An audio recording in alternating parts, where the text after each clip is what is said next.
Live from our 7 Tasmania studios, your nightly news with Rachel Williams begins now. One man has been arrested and another fined following separate quarantine breaches in Hobart. Police arrested a 37-year-old man at his Claremont home after he went missing from his hotel. A 48-year-old was also slapped with a fine when security thwarted his escape. Both men had recently returned from Queensland and are now back in quarantine. Police don't believe the public was at risk during the incidents. The major parties appear set to take 2 upper house seats following yesterday's Rosevears and Huon elections. Labor's Bastian Siddell and Liberal Joe Palmer are both in front as postal vote counting continues. Balancing parenting with politics. Freddie, that's not how it's going to work in future. I'm very sorry. I know. Bastian Siddell is feeling upbeat about his upper house hopes. It's all very promising. We have a very good result already, and I'm very pleased with what we've accomplished so far. He sits on a healthy Labor lead of 31% over Robert Armstrong. The sitting MLC has snared just over 18% and isn't giving up. It's going to be hard for me to get there, but, you know, there's still 50% of the preferences to come through postal votes, so, you know, I'm still got a rough chance. He says independents don't have thousands to throw at campaigns like the major parties. Today, the postal vote count continued for Huon and Rosevears, but analyst Kevin Bonham says the picture is already clear. It looks like we have a Labor victory in Huon and a Liberal victory in Rosevears. Both of those results are looking quite clear at the moment. Joe Palmer isn't opening the champagne just yet. I'm cautiously optimistic until all the votes are counted, until all the preferences are divvied up. There's no way that you can with any confidence say that you've got the win. The Liberal candidate has secured 40% of the vote so far, trailed by independent candidate Janie Finlay on 30%. As outgoing MLC Kerry Finch packs his political punching gloves away, he's worried the outcome could be a blow to diversity. This will be historically the first time that there has been this set of numbers in the Legislative Council. Political representation has never been so strong. Concerns shared by the Greens, although they also campaigned in the seats. It's the Coles and Woolworths story where there won't be enough diversity and individual views being put forward in the upper house. Counting will continue until the postal vote closes on August 11. Sean McComish, 7 Tasmania News. A motorcyclist has been killed in a high-speed crash involving an Uber driver transporting 2 passengers in the early hours of this morning. Police say the rider attempted to cross through a busy intersection at nearly double the speed limit. These marks on the footpath leave a lasting reminder of where a young father took his last breath. He has gone through the intersection of Patterson Street and collided with a Suzuki hatch. The crash causing significant damage to a nearby traffic light, fatal damage to the 28-year-old rider from Kings Meadows. He's a young man. I understand he has family, including young children, and it's really unfortunate that this has occurred, and as I said, completely preventable. The Uber was driving 2 passengers towards Trevellyn when the motorcyclist attempted to rush through the red light at the intersection. We do have some witnesses that believe that that motorcycle was travelling at approximately 100 kilometres an hour. The driver of the Suzuki was treated at the Launceston General Hospital for minor injuries and has been cleared of any wrongdoing. Authorities now pleading for motorists to be safe as 2020's horror road toll climbs to 22, up from 17 at the same time last year. As always, road safety is a priority for Tasmania Police. It should be a priority for all of our road users. Garth Burley, 7 Tasmania News. Tasmania Police has charged 2 teenagers accused of allegedly glassing a member of the public who refused to give them money. Authorities claim the unprovoked and violent attack took place in the Launceston CBD on Wednesday afternoon. The victim is currently recovering from his injuries. A 14-year-old has been bailed, while his alleged 18-year-old accomplice faced court today. Police have ruled a fire in Smithton to be an arson attack. Firefighters and police arrived at Scotchtown Road at 3 a.m. to find a shed, vehicle and carport well alight. The damage bill is expected to be around $40,000. An investigation into the incident is now underway, and anyone with information is urged to contact Crime Stoppers. Just one day after US President Donald Trump threatened to ban social media platform TikTok, it's been revealed the Chinese app might soon be in the hands of Microsoft. What's more, it's believed the deal to sell TikTok to a US business is already on the president's desk. The White House has expressed concerns about the video sharing app's privacy measures. Microsoft has declined to comment on any pending deal.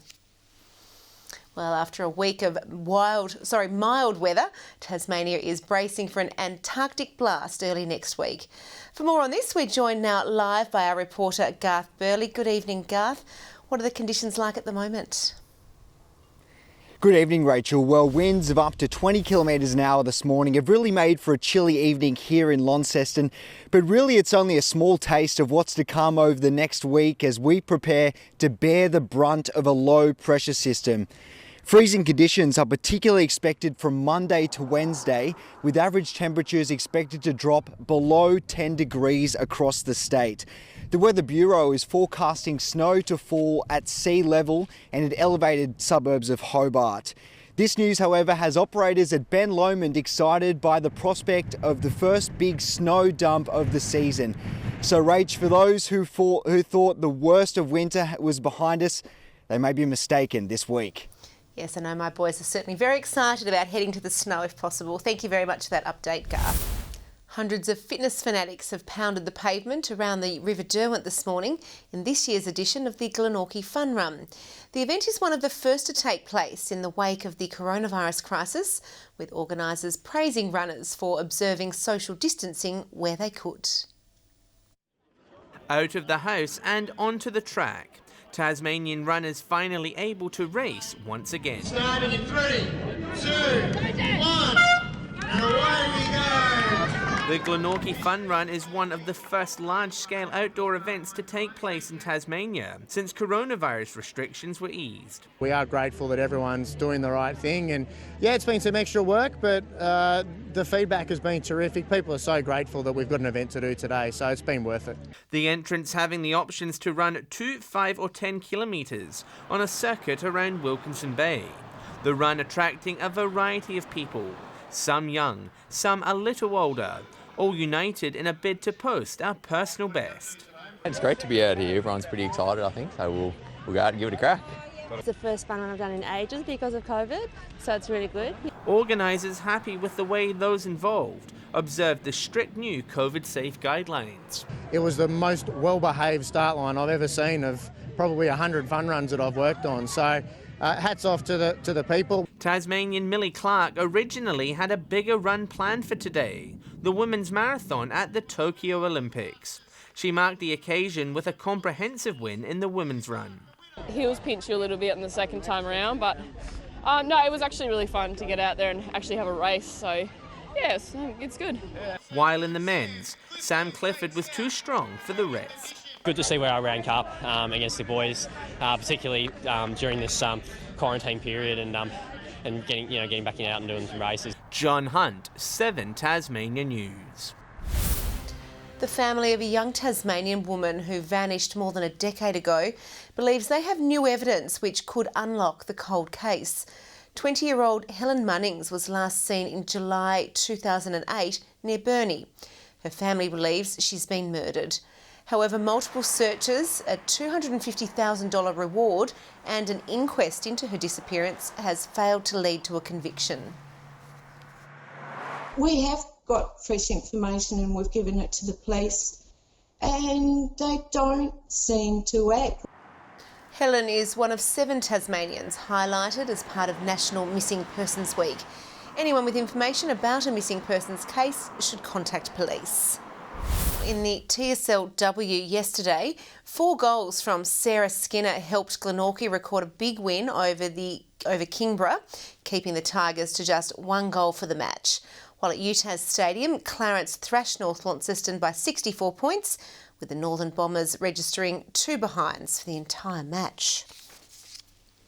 To soccer now, and Kingborough remains unbeaten in the NPL after a hard-fought 2-1 win over the Clarence Zebras last night.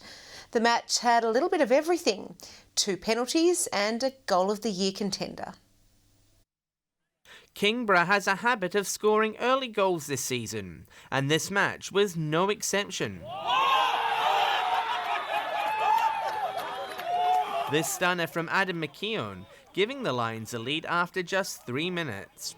Clarence levelled from a penalty in the 25th minute after Matt Pace was brought down in the box, Jaden Hay making no mistake from the spot. The Lions could have been in front again just before half-time, winning a penalty after McKeown was fouled. However, this time he couldn't convert. Tempers fraying, with the Zebras showing their displeasure over the incident. The Lions eventually sealed the match in the 54th minute, Danny Cowan slotting home from point-blank range. They now sit second and are mounting a genuine premiership tilt. At Buckby Park, Launceston City and Riverside were winless after 2 rounds, so a victory was critical for their season's hopes. Olympic opening the scoring in the 24th minute, Matt Spanos getting past the defence and slotting home. The home side fighting back in the second half, levelling through Samuel Ridgard. City appeared to have secured a point, but Riverside broke their hearts with just minutes left in the match. Aaron Kidmus taking advantage of a rebound to give them the 3 points in the Launceston derby.